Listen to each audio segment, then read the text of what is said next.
أشهد أن محمدا رسول الله. أشهد أن محمدا رسول الله.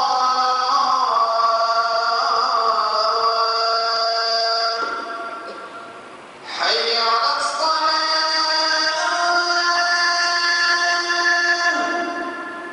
حي على الصلاة.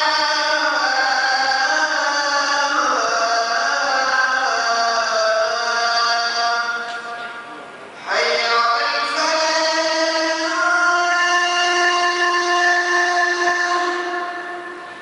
حي على الفلاح.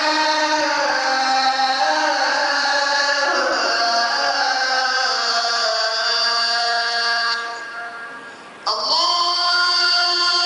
أكبر. الله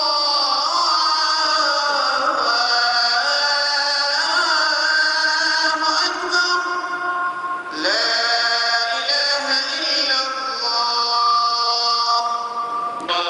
يصل من ماء السلالة نسل الحيوان وركبه في الإيجاد كما يريد وحس بكمال العقل من استفى من العبيد ومنع من خذله بمشهده وهو عن طريق الحق يحيي قدر على خلقه ما أراد ولا يكون حقه ما يريد هؤلاء ملوك وأبعث من أهل التوحيد وأشهد أن سيدنا ونبينا ومولانا محمدا عبده ورسوله سيد المختار المسيب ابن آدم وهيكة الخالق من خلق وتقسيم الخول ومن بإنعامه نعم له ومن بتيسيره يسر لك من سواك نطفة من سواك مزغة من نفخ الروح لك من أخرج العين وسخر لك فيها الآدمية والملك من أوقد في قلبك مصباح العقل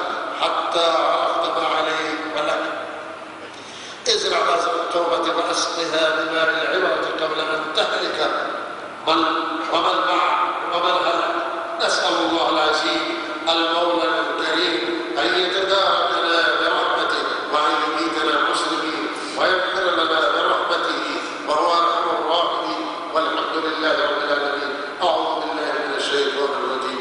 يا أيها الإنسان ما غرك بربك الكريم الذي خلقك فسواك فعدلك في أي صورة ما شاء ركبك. صدق الله المولانا العظيم. أستغفر الله لي ولكم ولسائر المسلمين فاستغفروه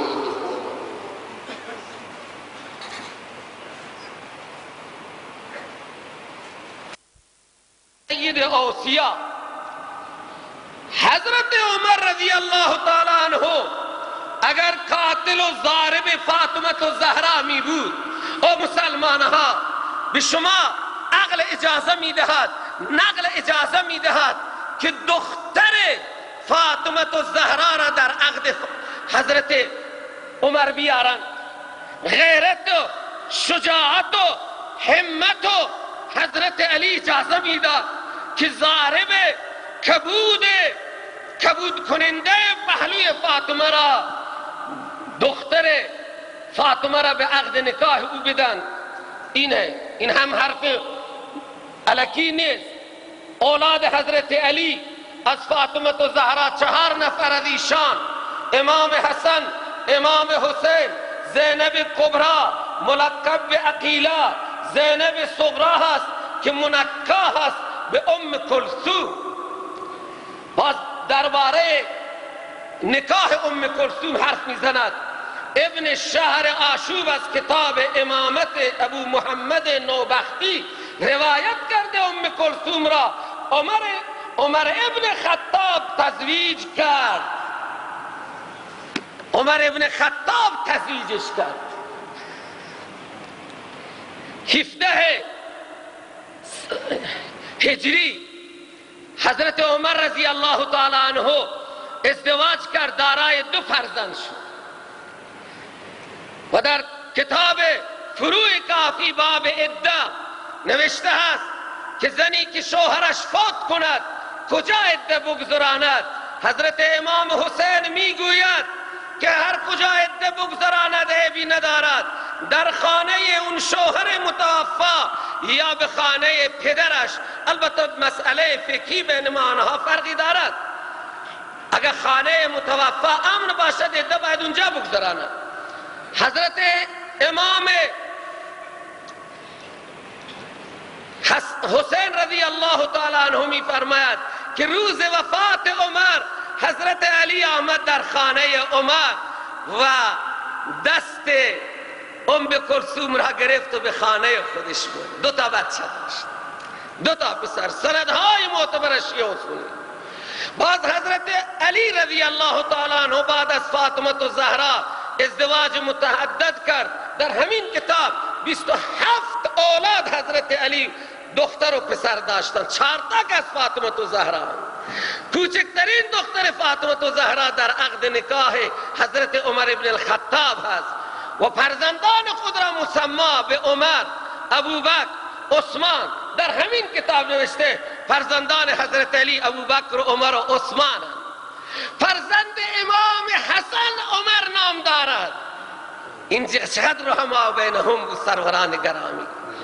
این بهتان عظیمی هست و اگر از این بهتان دست نکشند خدای عزوجل فرموده است که من آزالی ولیا فقط آذنته للحرب. منتظر عذابهای گوناگون باشند که بیاره در پهلو خوابیده رسول الله، در جلوی روضه رسول الله قرار میگیرید. حضرت صدیق اکبر در آغوش رسول الله، فاروق اعظم زیر پای رسول الله دفن در روضه مقدس است و تهمت به این صحابی عظیم الشان، تهمت قتل دختر رسول الله را میزنید و دم از وحدت اسلام. این عمر از این تهمت ها سانحه دور نمی شود. به خدا قسم برای شما بد است، برای شما بد است. عمر است. او در پهلوی محمد رسول الله خواب است و پردای قیامت از قبر بلند می شود. اولین انسان رسول الله است. فرمود 2 وزیر من با من بلند می شوند، بعد من می آیم به جنت البقیع، اهل جنت را خدا بلند می کند. بعد می آیم به مکه، اهل مکه را خدا بلند می کند. شما به این انسان عظیم، به این انسان بسیار مقدس چنان تهمت عظیمی را می زنید که قاتل فاطمه الزهرا است. باز دختر فاطمه الزهرا هم در عقد نکاح او هست و حضرت علی رضی الله تعالی عنه قاتل فاطمه الزهرا را نامش را بر بچه های خود بگذارد. این انصاف هست. و خدای از انصاف بسیار دور است. و همه این بزرگان اهل شیعه نوشتن که فاطمه الزهرا وفات کرده است. سندهای بسیار معتبر، سندهای بسیار قوی و شهادت فاطمه یک واهی، یک یهودی و نصرانی روایتی آورد و این شما دیگر نقل کردید که بله حضرت عمر داغدار میکنیم. به خدا قسم حضرت عمر داغدار نمی شود. حضرت عمر در آغوش محمد صلی الله علیه و سلم. هر سال میلیون ها انسان وقتی در مواجهه رسول الله قرار میگیرند به خدا قسم شان آنها میلرزد. دست و پا را بزرگترین محدثین، بزرگترین شمشیر زنان وقتی اونجا قرار بگیرن به خدا حواسشون باخته میشه، نمیدانند چطور صلات و سلام تقدیم کنند. هزاران صلات و سلام بر روان اصحاب رسول الله، اهل بیت رسول الله باشد. خدایا ما را با محبت اصحاب رسول، با محبت اهل بیت رسول زنده نگهدار و موت بده. و ما علینا الا البلاغ.